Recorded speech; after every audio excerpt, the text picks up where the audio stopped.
யார் வீட்டு அப்பம் பணம் இது? போலீஸ் மூலம் 30 லட்சம் மேட்டரை கண்டுபிடித்த முத்து. வீட்டை விட்டு வெளியேறும் ரோகிணி.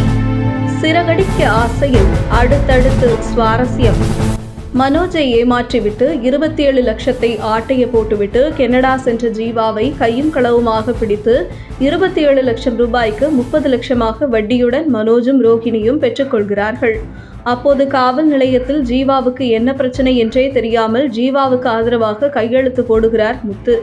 இந்த நிலையில் ஜீவா தொடர்ந்து பல ஃபோர்ஜரி வேலைகளை செய்து கொண்டிருக்கையில் மீண்டும் ஒரு நபர் ஜீவாவால் ஏமாற்றப்படுகிறார். அந்த நபர் காவல் நிலையத்தில் ஜீவா மீது புகார் தெரிவிக்கிறார். காவல்துறை ஜீவாவை தேடும் முயற்சியில் இறங்குகிறார்கள். ஆனால் ஜீவா எங்கே இருக்கிறார், எப்படி பிடிப்பது என்று காவல்துறை அதிகாரிகள் திட்டமிட்ட போது ஏற்கனவே இந்த பொண்ணு ஒரு பிரச்சனையில் சிக்கி அதற்கு டாக்ஸி டிரைவர் முத்துதான் கையெழுத்து போட்டார். அந்த முத்துவிடம் விசாரித்தால் ஜீவாவை கண்டுபிடித்து விடலாம் என முத்துவிடம் சென்று போலீசார் விசாரிக்கிறார்கள். அதற்கு முத்து, இந்த பெண் எனக்கு யார் என்று தெரியாது, அவங்க என்னுடைய டாக்ஸியில வந்தாங்க, அதனால நான் கையெழுத்து போட்டேன். இந்த பெண் என்ன செய்தது என போலீசாரிடம் முத்து கேட்க, அந்த பொண்ணு ஒருத்தனை கல்யாணம் பண்ணுறேன்னு சொல்லி 27 லட்சம் ரூபாவை ஏமாத்திட்டு கனடா ஓடிப்போச்சு. அதுக்கப்புறம் திரும்ப இங்கே வரும்போது அந்த 27 லட்சம் ரூபாய் ஏமாத்திட்டு போன பையனும் அந்த மனைவியும் தான் அவங்கள பிடிச்சி ஸ்டேஷனில் எங்களுக்கு ஒப்படைத்தது. அந்த பெண்ணிடமிருந்து வட்டியும் முதலும் சேர்த்து 30 லட்சம் வாங்கி கொடுத்தோம் அப்படின்னு காவல்துறை அதிகாரிகள் சொல்லி அந்த பெண்ணுக்காகத்தான் ஆதரவாக நீ கையெழுத்து போட்ட அன்று என போலீசார் தெரிவிக்கிறார். உடனே முத்து, என்னது 27 லட்சம் ரூபாயை அந்த பொண்ணு ஒரு நபரை கல்யாணம் பண்ணிக்கிறேன்னு சொல்லி ஆட்டைய போட்டுச்சு கனடா போயிடுச்சா? என் அண்ணனுக்கும் இதே மாதிரி தான் ஒரு நிகழ்வு நடந்துச்சு அப்படின்னு யோசிக்கும் முத்து அந்த காவல்துறை அதிகாரியிடம் அந்த 27 லட்சம் ரூபாய் ஏமாந்த பெயர் தெரியுமா என போலீசாரிடம் கேட்க, அதற்கு அவர் பெயர் மனோஜ், அவங்க மனைவி பேரு ரோகிணி என போலீசார் தெரிவிக்க, அப்போ அந்த மனோஜும் ரோகிணியும் பணத்தை திரும்ப வாங்கிவிட்டார்கள் என்று தெரிந்ததும் எங்கள் அப்பா பணத்தை திருப்பி வாங்கிட்டு அந்த பார்லர் அம்மா அவங்க அப்பா மலேசியாவிலிருந்து அது ஜெயிலுக்குள்ளேருந்து அனுப்புனதா டுபாக்கூரா விடுது என முத்துவுக்கு விஷயம் தெரிய வருகிறது. இதனைத் தொடர்ந்து காவல்துறை அதிகாரி முத்து கையில் ஜீவாவின் புகைப்படத்தை கொடுத்து இந்த போட்டோ வச்சு விசாரிங்க என முத்துவின் கையில் கொடுத்து விட்டு செல்கிறார்.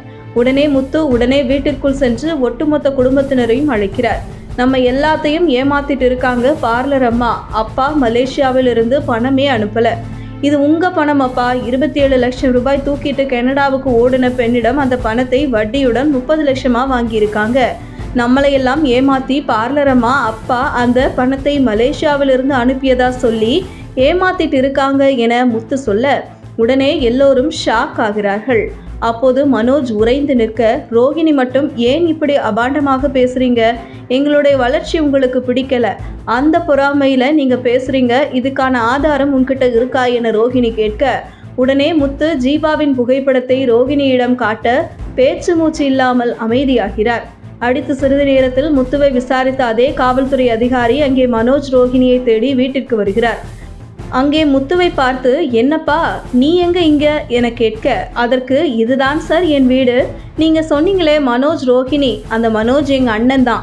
உடனே போலீசார் மனோஜ் ரோகிணியை பார்த்து, உங்களைத்தான் பார்க்க வந்தேன், உங்களை ஏமாத்திட்டதா சொன்ன ஜீவாவிடம் பணத்தை திருப்பி வாங்கினீங்க இல்லையா, இப்போ அவங்க மேலே ஒரு கேஸ் வந்திருக்கு, அவங்களை பற்றி ஏதாவது உங்களுக்கு தெரியுமா, எங்கே இருக்காங்கன்னு தெரியுமா என்று உன்கிட்ட விசாரிக்க வந்தேன் என போலீசார் போட்டு உடைக்க, அடுத்தடுத்து சிறகடிக்க ஆசையில் ரோகிணி அவமானம் தாங்க முடியாமல் வீட்டை விட்டு வெளியேறுவாரா அல்லது எப்படி சமாளிக்க இருக்கிறார் போன்ற விறுவிறுப்பான காட்சிகள் எல்லாம் இனிவரும் காலங்களில் அரங்கேற இருக்கிறது.